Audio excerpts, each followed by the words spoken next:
حضرت ابو ہریرہ سے کہنے لگے نبی کریم علیہ السلام کی خدمت میں عرض کرنا کہ میں خود آؤں گا۔ حضرت ابو ہریرہ نے آ کے عرض کی یا رسول اللہ صلی اللہ تعالی علیہ وسلم، حضور وہ کہتے تھے میں خود آؤں گا۔ تو کہتے ہیں محبوب نے ٹھنڈی سانس لی، فرمایا اسے کہا تھا کہ تیرے لیے مال بہتر نہیں، اب ہلاک ہو گیا، ہائے افسوس ہلاک ہو گیا۔ ان کو بھی تھوڑی دیر کے بعد احساس ہوا کہ یہ میں نے کیا کیا، نبی پاک کو ہی کہہ دیا نہیں ہے، حضور کو کہہ دیا بعد میں آؤں گا۔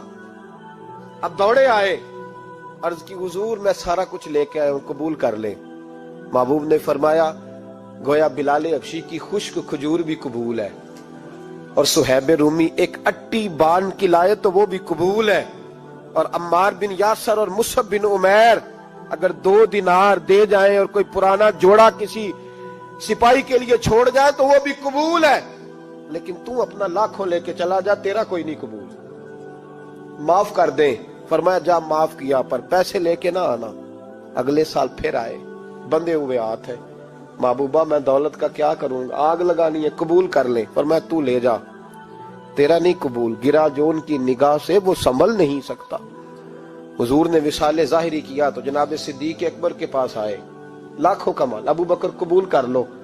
تو جناب صدیق اکبر کہنے لگے اس کا کر لوں جس کا نبی نے نہیں کیا، چل جا، کوئی نہیں چاہیے۔ حضرت عمر کے زمانے میں قحط پڑ گیا، بارشیں نہیں ہوتی، غلہ نہیں ملتا، حالات خراب ہیں، مالی طور پہ بحران آ گیا، غربتیں، مجبوریاں، تکلیفیں، آ کے روئے، عمر میرا قبول کر لو، مجھے معافی تو مل گئی تھی نا۔ فرمایا معافی اپنی جگہ پہ، پر جس کا مصطفیٰ نے قبول نہیں کیا۔ بہت سارے لوگوں کو پتہ ہی نہیں کہ ان کا قبول ہی نہیں ہوا، اور وہ الجھے ہوئے، انہیں خبر ہی نہیں کہ اصل بات کیا ہے۔ فرمایا جس کا مصطفیٰ کریم نے قبول نہیں کیا، اب ہیرے اور جواہرات بھی لے کے آئے تو بھوکے مریں گے، پر اس کا قبول، اس بات پہ راضی رہو اس حال میں اللہ نے رکھا ہوا ہے، اس حال میں راضی رہو۔ یہ جو مصیبت ہے نا دیکھنی کہ وہ بھی میرے پاس، تمہیں کیا پتا، کبھی پوچھ تو صحیح اس سے وہ کس مصیبت کا شکار ہے، جو مالی طور پہ بڑا امیر ہے، تو اس کی طرف دیکھ کے اپنا دل برا کرتا ہے؟ بس جس حال میں رب نے رکھا ہے اس حال میں رہ۔ حضرت عثمان غنی کے زمانے میں تو وہ وصال کر گئے، لیکن بھائی تو جس حال میں تیرا رب تجھے رکھتا ہے اس حال میں رہ، تیری مالی پریشانیاں ختم ہو جائیں گی۔ امام شافعی فرماتے ہیں جن گھروں میں لوگ فجر کی نماز کے وقت سوئے ہوتے ہیں ان گھروں میں رزق نہیں آتا۔ آپ فرماتے ہیں فجر کا وقت اللہ کے دینے کا وقت ہے، اس وقت اللہ بانٹتا ہے۔ حضور صلی اللہ علیہ وسلم کا فرمان ہے نا حدیث میں کہ تہجد کے وقت اللہ پہلے آسمان پہ نزول جلال فرماتا ہے جو اس کی شان کے لائق ہے تہجد کے وقت، اور وہ کہتا ہے مانگو میں تمہیں عطا کروں گا۔ لینے کی باری آئے تو بندہ سمیٹ سماٹ کے اندر گھس جائے۔ ہمارے ہاں یہ ہوتا ہے کہ عشاء کے بعد بچے بیٹھتے ہیں موبائل لے کے، تہجد کا وقت آتا ہے تو ان کی آنکھیں بند ہونی شروع ہوتی ہیں، تو لینے کے وقت تو سویا تھا، تیرا مسئلہ کیسے حل ہوگا؟ بھائی جب کوئی آدمی خیرات بانٹ رہا ہو تو جو پیالہ پیچھے کر لے اسے ملے گا؟ کہتے اس وقت آنا جب میں بانٹ رہا تھا، اب تو کدھر آ گیا ہے؟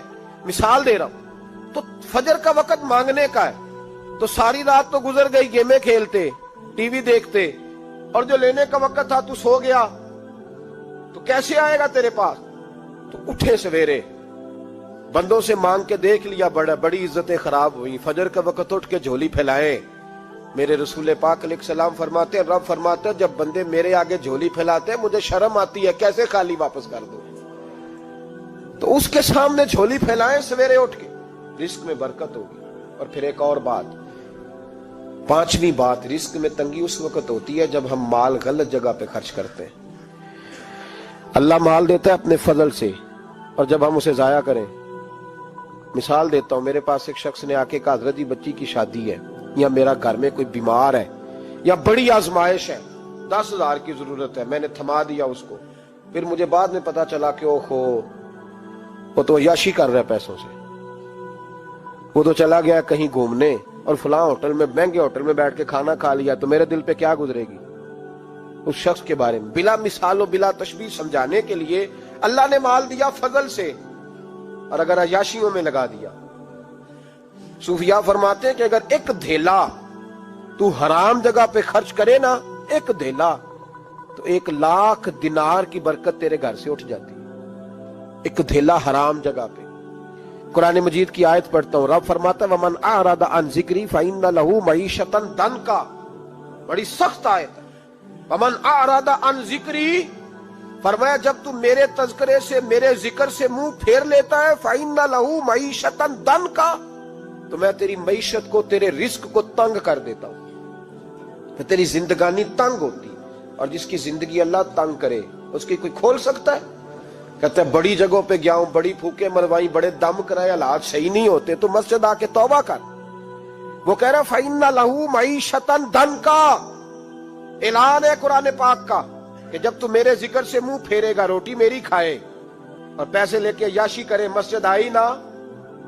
حکم تو یہ ہے کہ جتنی جتنی نعمت بڑھتی جائے سجدے بڑھنے چاہیے، لیکن ہم لوگ سجدے کم کرتے جاتے ہیں، فرض نماز بھی نہیں پڑھتے، پھر رزق تنگ ہوتا ہے، پھر اللہ کے عدل کا نظام چلتا ہے، پھر خرابی ہوتی۔ اس لیے یاد رکھیں قرآن مجید نے حکم دے دیا کہ اگر چاہتے ہو کہ رزق میں برکت ہو تو پھر رزق دینے والے کے آگے جھک جاؤ، پھر رزق دینے والے کے آگے جھکو۔ تو مالی پریشانی کا بہت بڑا سبب یہ ہے کہ ہم مسجد کی طرف نہیں آتے، دین کی طرف نہیں آتے، پیسہ ناجائز جگہ پہ خرچ